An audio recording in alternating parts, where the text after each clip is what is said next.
আসসালামু আলাইকুম ওমর কাজী ভাই, কেমন আছেন? হ্যাঁ ভাই, ভালো আছি ভাই। আপনি ভালো আছেন? আলহামদুলিল্লাহ, আল্লাহ পাক আমাকে ভালো রাখছে।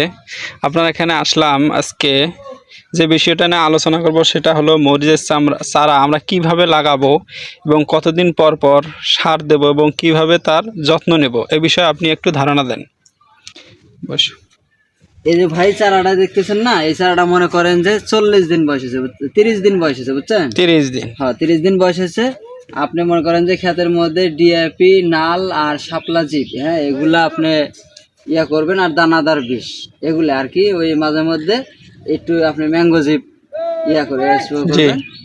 মনে করেন যে আল্লাহ দিলে মাশাআল্লাহ হয়ে যাবে। চারা অলরেডি দেখেন হয়ে গেছে, নিয়ে লাগাইলে। এভাবে লাগালে মরবে না তো? না না, মরবে না, মরবে না। এই চারা মনে করেন এই যে আছে না, এই যে এইভাবে মনে করেন যে উঠাই দিলাম, এইভাবে লাগাবেন আপনি। ওকে ভাই, থ্যাংক ইউ। তো ঠিক আছে ভাই, ভালো থাকবেন, সুস্থ থাকবেন। ঠিক আছে ভাই। ওকে।